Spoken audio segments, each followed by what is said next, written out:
umugwi ujejwe gutohoza ukuri no kunywanisha abarundi Sever wasozereye vy'ifatakibanza mu ntara ya Rumonge no muri komine Nyanzarake ibikorwa vyo kuzura ibisigarira vy'abantu batawe mu binogo rusangi mu mwaka w'igihumbi kimwe amajana 1972 kuri wa 16 Gitugutu umwaka w'ibihumbi 2020.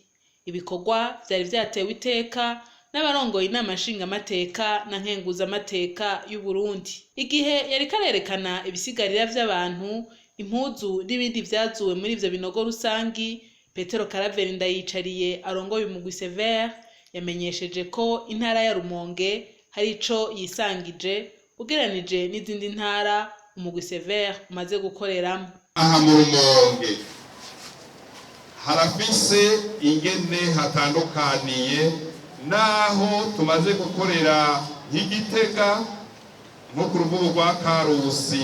Itandukaniro rikuru ririho nirihe nuko ibinogo vyinshi birimwo abantu amagufa yamaze gucika ubunwenwe. Kubera iki? Kubera ko hari umucanga mwinshi. Kubera iki? Kubera ko hari abantu batawe mu binogo bamaze iminsi bamaze gupfa basangukiye ku musozi, hakaboneka igihe abantu baza kubashira mu binogo mugabo bamaze iminsi barapfuye bari ku musozi. Bisigura kandi ko hari abantu bariwe n'ibikoko. Bigasigura kandi ko nk'ibinogo vyatawemwo abishwe ku nkengera ya Tanganyika. Uko Tanganyika iratunga niko ayo magufa yatwawe na Tanganyika. Izo nkuru z'amagufa atwarwa na Tanganyika cane cane twayaronse hirya y'ejo duhagaze mw'ishirahamwe Sabono itubwira iti ibinogo vyo muri Tanganyika muri iki gipande ca Sabono aho bari batawe ibinogo, uko Tanganyika yaje iraduga niko yatwaye amagufa n'ibyo binogo byarazibiye. Ino muri Rumonge hariho ikindi kidasanzwe, hari ibinogo byinshi dutora hafi y'amashengero, amashengero Katolika nko mu buruhukiro, cane cane nk'amashengero y'abapantekoti. Hafi y'amashengero hari ibinogo by'abenegihugu, ariko ubu tugomba gutora n'ibinogo by'abapasitori batawe hafi y'ishengero ari abapantekoti. Mu majambo make ngira ndababwire ko umuntu yakoreye ngaha mu Rumonge warashitse ni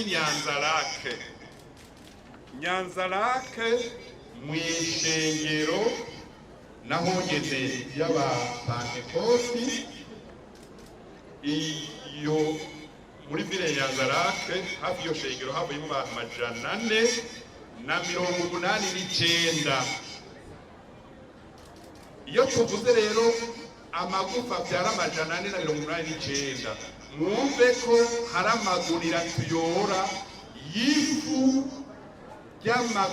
y'amagufa yamenaguritse yakitse kutumanyu. Ku vyabaye vyose mu mwaka w'igihumbi kimwe amajana 1972 uwurongoye inama nshingamateka Daniel Geraze Ndabirabe yasavye abarundi bose gufukama bicishe bugufi basaba ikigongwe Imana na bene wabo.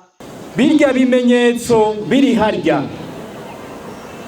birya bisigarira biri harya vya bene wacu bagandaguwe bunyamaswa, bamwe benshi batazi n'ivyo bazira. Birya n'ibimenyetso vy'Imana, akaba ari nayo mpamvu dusabwa yuko umwe wese yirabe yisuzume ku mutima,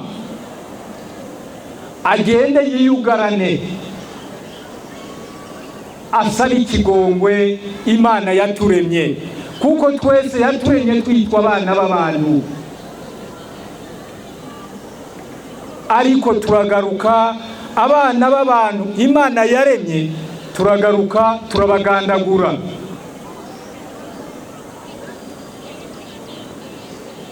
Mugabo nk'uko byavuzwe, uzosaba ikigongwe Imana, ariko Imana nayo igituru kivuga iti saba ikigongwe barya mwagiriye amakosa.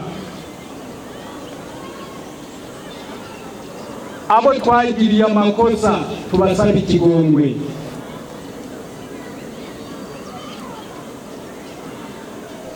Birya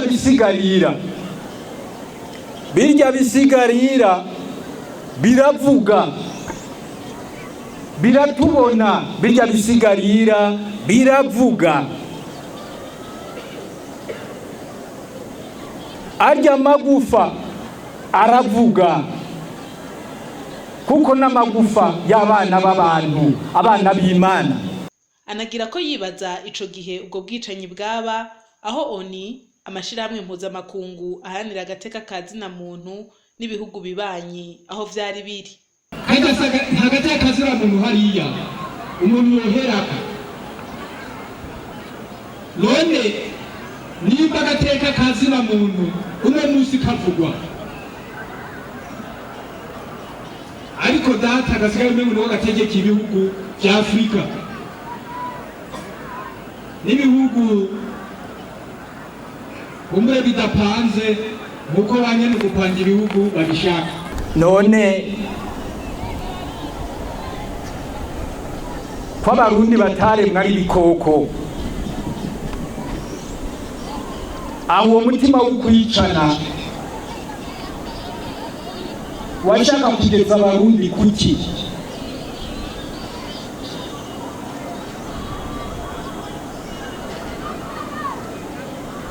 Abasokuru n'abasokuruza baragwana bisanzwe. Umwe akavuga ati jewe ndashaka yuko ijya pariseri yuya cyangwa kajya gatumba ndagategeka. Ibyo ni bisanzwe.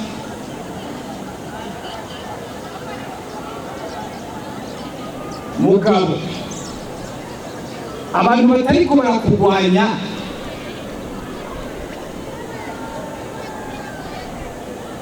none bo bariko baraziriki.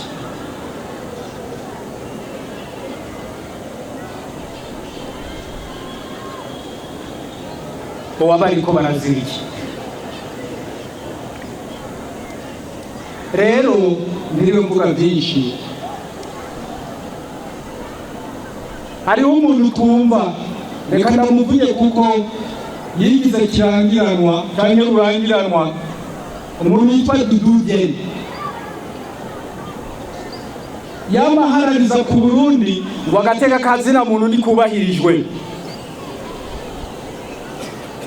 Mugabo ahari Dudugeni ngarya magufa ari hajya, ko atarigera aza kubaza ati mbega bijya byo nibiki. Nukuvuga rero ko mu gihe yanka kuza, ariko amaherezo zose muri kino gihe, mu gihe yanka kuza, nukuvuga yuko kuri we birya avuga atari ibintu by'agateka ka zina muntu, nibindi bintu. Kuko yabaye agateka ka zina muntu naho aba yaranyarutse kuva umurwi ukora werekana ibisigarira. Nta hantu na hamwe ndigera mbona bandika ati no mu Burundi ega ibara ryaraguye.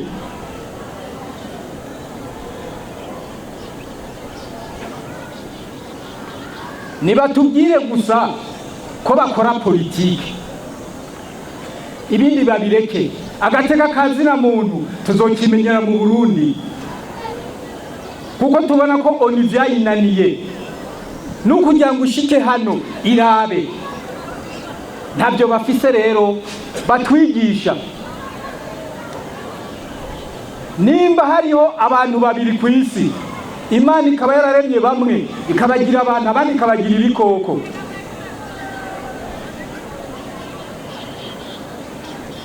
Ico gihe Imana yobitubwira. Mwomenya ko ivyo bikorwa bizobandaniriza mu ntara ya Makamba ku munsi w'ejo.